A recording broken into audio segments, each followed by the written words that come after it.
नमस्कार दोस्तों, आप पढ़ रहे हैं कक्षा 10वीं एनसीईआरटी गणित। आज हम पढ़ेंगे प्रश्नावली 1.3 का प्रश्न क्रमांक 1 और उदाहरण नंबर 9। तो देखिए, दोनों सवालों को समझाने से पहले हम इन सवालों में लगने वाले महत्वपूर्ण नियमों को समझा देते हैं। तो सबसे पहले हमें सहअभाज्य संख्याओं के बारे में पता होना चाहिए। वे संख्याएं जो आपस में नहीं कट सकती हैं, जैसे हमने कहा 2 और 3। यदि आप देखो 2/3 लिख दो तो 2/3 आपस में कहाँ काटे जा सकते? नहीं काटे जा सकते। लेकिन यदि आप 10 और 15 लिख दो तो 10 और 15 10/15 आप लिखोगे, 5 दूनी 10 5 3 15 कट सकते हैं। तो ये सहअभाज्य नहीं है और ये सहअभाज्य संख्याएं हैं। तो सहअभाज्य का मतलब आप समझ गए, जो नहीं कट सकती हैं वो सहअभाज्य हैं। मतलब ऐसी कोई संख्या नहीं है जिसका भाग इसमें भी चला जाए और इसमें भी चला जाए, एक का ही केवल जाएगा। लेकिन यहाँ पे 10 और 15 में दोनों में 5 का भाग जा सकता है। तो इसका मतलब ये हुआ कि ये सहअभाज्य नहीं है। एक नियम और ध्यान से समझना, जैसे हमने लिखा 10 बराबर 2 गुणित 5, तो इसका मतलब ये हुआ कि 10 जो है 2 से विभाजित है और 5 से विभाजित है। तो ध्यान रखना, जब भी ऐसा लिखा हो कि एक संख्या और बराबर में 2 संख्याएं लिखी हो, तो इसका मतलब ये होता है कि जो यहाँ की संख्या है उससे ये दोनों संख्याएं विभाजित होती हैं। जैसे देखिए, हमने यहाँ पे लिखा a वर्ग बराबर 3b वर्ग, तो हम ऐसा कह सकते हैं कि जो a वर्ग है वो 3 से विभाजित है। जैसे हमने कहा होता है a वर्ग बराबर 5b वर्ग, तो a वर्ग जो है 5 से विभाजित है। ये विभाज्यता वाला नियम होता है। एक और नियम याद रखना कि यदि a वर्ग 3 से विभाजित है तो संख्या a भी 3 से विभाजित होगी। यदि a वर्ग 5 से विभाजित है तो फिर a संख्या भी 5 से विभाजित होगी। तो ये 3 नियम जो हमने आपको बताए हैं, सहअभाज्य का नियम और ये विभाजित है या नहीं है। तो a वर्ग 3 से विभाजित है, a वर्ग 5 से विभाजित है, और यदि किसी संख्या का वर्ग विभाजित है तो वो संख्या भी विभाजित होगी। लेकिन ये नियम केवल अभाज्य संख्याओं के लिए है, ध्यान रखना। तो देखिए, पहला सवाल शुरू करते हैं। सिद्ध कीजिए कि करणी 5 एक अपरिमेय संख्या है। तो देखिए, हमें अपरिमेय सिद्ध करना है, तो ऐसे सवालों को ज्यादातर जो है हम विपरीत मान करके सिद्ध करते हैं। जैसे सवाल में सिद्ध करना है करणी 5 एक अपरिमेय संख्या है, तो पहले हम इसका उल्टा मान के चलते हैं कि करणी 5 एक परिमेय संख्या है, तो इसका विपरीत मान के चलना। तो देखिए, हमने लिखा हम इसके विपरीत मान लेते हैं, मतलब करणी 5 एक अपरिमेय संख्या है ऐसा हमें सिद्ध करना है। लेकिन हम इसके विपरीत मान के चलते हैं कि करणी 5 एक परिमेय संख्या है, इसका विलोम मान लिया हमने। और जब परिमेय संख्या है तो उसे बटे के रूप में लिखा जा सकता होगा, मतलब a/b के रूप में लिखा जा सकता होगा। तो यदि करणी 5 को हम a/b के रूप में लिखेंगे तो a और b कहलाती हैं सहअभाज्य पूर्णांक। तो देखिए, हमने लिखा इसीलिए करणी 5 को हमने a/b के रूप में लिखा, जहां पे a और b क्या कहलाती हैं? 2 सहअभाज्य पूर्णांक कहलाती हैं। और ध्यान रखना, बटे में जो हर होता है उसका मान 0 नहीं होना चाहिए।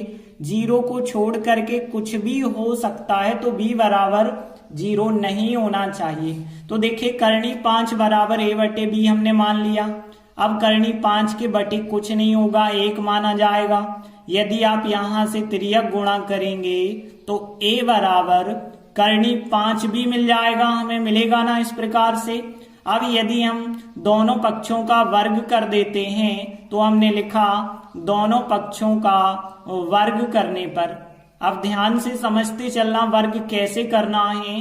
तो दोनों पक्षों का वर्ग करने पर तो a का वर्ग किया तो a वर्ग।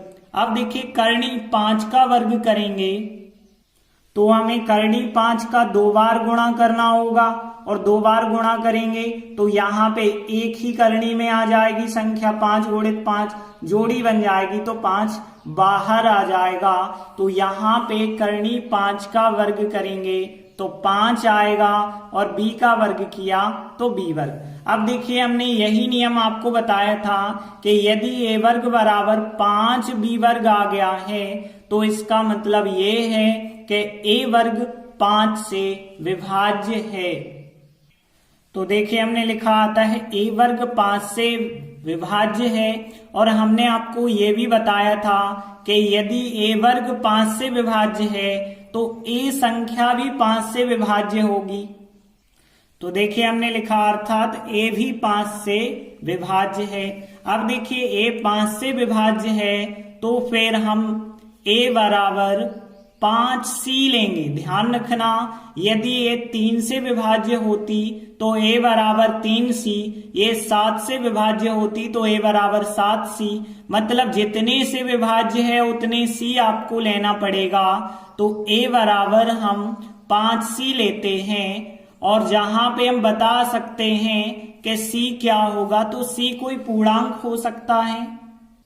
अब देखिए a बराबर यदि हमने 5c लिया है तो a की जगह 5c रख देंगे तो यहाँ पे क्या फिर हमें प्राप्त होगा, a की जगह 5c हम रखेंगे, फिर इस पे वर्ग लगा था वर्ग लगाएंगे और यहाँ पे 5b वर्ग लिखा है 5b वर्ग लिखेंगे। अब देखिए यहाँ 5 का वर्ग 25 हो गया 25c वर्ग और यहाँ पे 5b वर्ग हो गए। अब ध्यान देना कि यहाँ पे 5 जो है बटे में आ जाएंगे तो यहाँ पे 25c वर्ग बटे 5 बराबर बचा होगा b वर्ग। अब देखिए इसे हम ऐसा भी तो लिख सकते हैं कि यहाँ पे b वर्ग यहीं पे लिख दें बराबर 5 से ये संख्या कट जाएगी 5 बार तो यहाँ पे 5c वर्ग आ जाएगा। अब देखिए b वर्ग बराबर जो 5c वर्ग आया है इसका क्या निष्कर्ष निकलता है कि b वर्ग जो है वो 5 से विभाजित है। तो देखिए हमने लिखा आता है b वर्ग 5 से विभाज्य है और b वर्ग 5 से विभाज्य है तो b भी 5 से विभाज्य होगी। अब देखिए a भी 5 से विभाज्य है b भी 5 से विभाज्य है। इसका मतलब ये हो गया कि a और b दोनों 5 से विभाज्य हैं। तो देखिए हमने लिख दिया चूंकि a और b दोनों 5 से विभाज्य हैं।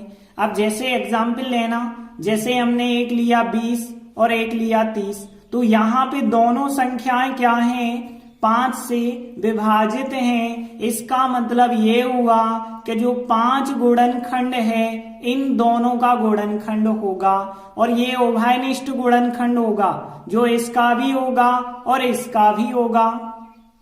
तो हमने लिखा है इसलिए a और b में मतलब जो दो संख्याएं हैं उनमें कम से कम एक उभयनिष्ठ गुणनखंड 5 होगा।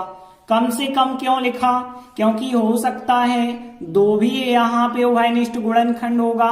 तो 2 के बारे में तो हम नहीं कह रहे, हम कह रहे एक गुणनखंड तो हमें कम से कम पता है, वो उभयनिष्ठ गुणनखंड क्या है, 5 है। अब देखिए हमने शुरुआत में माना था a और b क्या हैं, सहअभाज्य पूर्णांक संख्याएं हैं और इसका मतलब हमने बताया था कि a और b आपस में नहीं कट सकती हैं। लेकिन यहाँ यदि हम देखें तो 5 उभयनिष्ठ गुणनखंड है, मतलब 5 से ये संख्याएं काटी जा सकती हैं। तो देखिए हमने माना तो था कि a और b सहअभाज्य पूर्णांक संख्याएं हैं, लेकिन ये दोनों तो 5 से कटने लगी हैं, मतलब हमें विरोधाभास प्राप्त हो रहा है। तो यही लाइन हमने लिखी, लेकिन यह जो हमें प्राप्त हुआ है इस तथ्य का विरोधाभास है। कौन सा तथ्य, कि हम मान के चले थे a और b सहअभाज्य संख्याएं हैं, तो अब सहअभाज्य कहाँ से हो पाएंगी, क्योंकि 5 तो इनका उभयनिष्ठ गुणनखंड हो गया है, तो दोनों सहअभाज्य संख्याएं नहीं हो पाएंगी। इसका मतलब ये हुआ कि जो बात हमने शुरुआत में मानी थी कि करनी 5 एक परिमेय संख्या है, वो बात हमारी गलत साबित होती है। तो देखिए यही हमने लिखा कि हमें यह जो विरोधाभास प्राप्त हुआ है वो किस कारण से प्राप्त हुआ है, हमने गलत मान लिया था, गलत कल्पना कर ली थी, उसी कारण से प्राप्त हुआ है। और गलत कल्पना हमने क्या की थी कि करनी 5 एक परिमेय संख्या है, ये बात हमारी गलत साबित हो गई। और फिर इससे निष्कर्ष क्या निकलता है कि करनी 5 परिमेय नहीं है, करनी 5 क्या है, एक अपरिमेय संख्या है। और यही हमारा सवाल सिद्ध हो जाता है, तो हम लिख देते हैं इति सिद्धम। तो देखिए प्रश्न 1 कंप्लीट हुआ। इसी प्रकार का उदाहरण 9 है, ध्यान से समझना। तो देखिए उदाहरण 9 क्या है, सिद्ध कीजिए करनी 3 एक अपरिमेय संख्या है। देखिए अभी हमने करनी 5 लिया था, अब करनी 3, बिल्कुल सेम टू सेम क्वेश्चन, बस 5 की जगह 3 है। तो सबसे पहले हम इसके विपरीत मान के चलते हैं कि करनी 3 एक परिमेय संख्या है। तो देखिए हम मान के चलते हैं इसके विपरीत कि करनी 3 क्या है, एक परिमेय संख्या है। और यदि परिमेय है तो उसे हम अंश बटे हर मतलब a बटे b के रूप में लिख सकते हैं। फिर तो देखिए हमने लिखा करनी 3 बराबर a बटे b लिखा जा सकता है, क्योंकि करनी 3 को हमने एक परिमेय संख्या माना है। और यहाँ पे a और b क्या होते हैं, सहअभाज्य पूर्णांक होते हैं। तो देखिए हमने लिखा जहां a और b दो सहअभाज्य पूर्णांक संख्याएं हैं और यहाँ पे b हर में है, इसका मतलब है b का मान 0 नहीं हो सकता है। अब हम क्या करते हैं, यहाँ बटे में कुछ नहीं होता है, एक माना जाता है, तिर्यक गुणा करते हैं। तो 1 का गुणा a से होगा a, करनी 3 का b से होगा, तो यहाँ पे करनी 3 इंटू b आ जाएगा। अब हम क्या करते हैं, दोनों पक्षों का वर्ग, तो यहाँ दोनों पक्षों का वर्ग करना होगा, तो a का वर्ग करेंगे तो a वर्ग। अब करनी 3 का वर्ग करेंगे, जैसे हमने करनी 5 का वर्ग किया था, 5 बाहर, करनी 3 का वर्ग करेंगे तो 3 होगा, और b का वर्ग करेंगे तो b वर्ग। और देखिए हमने आपको ये नियम बताया था, a वर्ग बराबर 3b वर्ग आया, इसका मतलब है a वर्ग जो है 3 से विभाजित है। और यदि a वर्ग 3 से विभाजित है तो हम कह सकते हैं कि a संख्या जो होगी वो भी 3 से विभाज्य होगी। तो हमने लिखा अर्थात a भी 3 से विभाज्य है। और देखिए a 3 से विभाज्य है, तो अब हमें क्या करना होगा, a बराबर 3c लेना पड़ेगा। तो देखिए हमने लिखा a बराबर 3c लेते हैं, जहां पे c कोई पूर्णांक होगा। अब देखिए a बराबर 3c यहाँ पे जब आप रखेंगे, तो यहाँ पे जब हम रखेंगे तो 3c का वर्ग आएगा बराबर 3b वर्ग आएगा। और आगे जब सॉल्व करेंगे तो यहाँ पे 3 का वर्ग 9c वर्ग हो जाएगा, और यहाँ 3b वर्ग, और 3 कहाँ पे चले जाएंगे, यहाँ पे बटे में चले जाएंगे, तो 9c वर्ग बटे 3 बराबर बचा होगा फिर b वर्ग।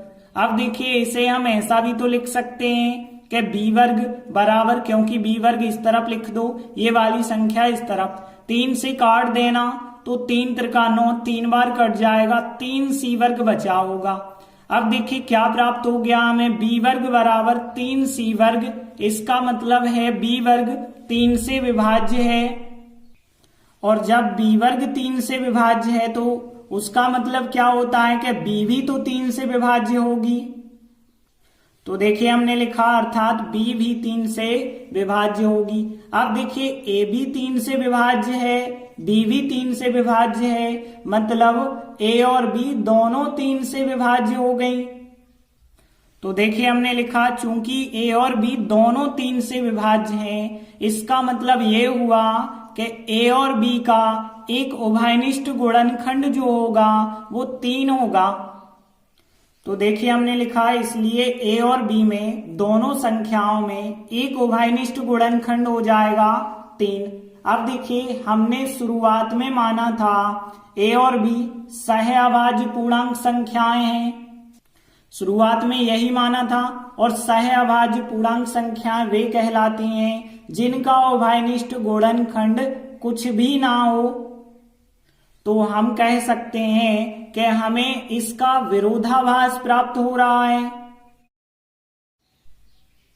तो देखिए हमने लिखा, लेकिन यह बात जो हमें प्राप्त हुई है ए और बी में कम से कम एक उभयनिष्ठ गुणनखंड 3 है, यह वाली बात जो है इस वाली बात का विरोधाभास है। ए और बी सहअभाज्य पूर्णांक हैं, इस बात का तो विरोध कर रही है। क्यों विरोध कर रही है?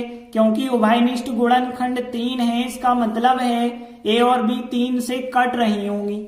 जैसे देखिए हमने आपको सहअभाज्य संख्याएं बताई थी जो कटती नहीं है कभी, लेकिन यहाँ पे देखिए जब वो 3 से कट रही हैं, जैसे एक हो गई 12 और एक हो गई 18, तो देखिए 12 और 18 दोनों का एक गुणनखंड हमें 3 मिल गया कि नहीं मिल गया, और उभयनिष्ठ है वो, मतलब इस 12 का भी है और इस 18 का भी है। तो इसका मतलब ये हुआ कि ये संख्याएं 3 से कट जाएंगी, और जब ये 3 से कट जाएंगी तो सहअभाज्य कहां से होंगी? सहअभाज्य नहीं होंगी। मतलब जो पूरी बात हम मान के चले थे वो गलत साबित हो जाती है। तो देखिए हम कह सकते हैं कि हमें जो विरोधाभास यहाँ मिला है, क्यों मिला है? क्योंकि हमारी गलत कल्पना थी। मतलब हम मान के चल रहे थे करणी 3 एक परिमेय संख्या है, जो कल्पना हमने की थी ये गलत कल्पना की थी, उसी वजह से यह विरोधाभास प्राप्त हुआ है।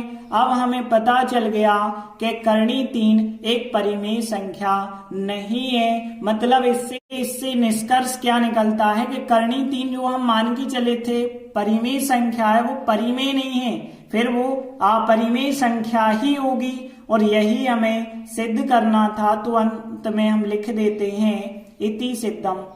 इस प्रकार से हमारे दोनों सवाल कंप्लीट हुए। धन्यवाद।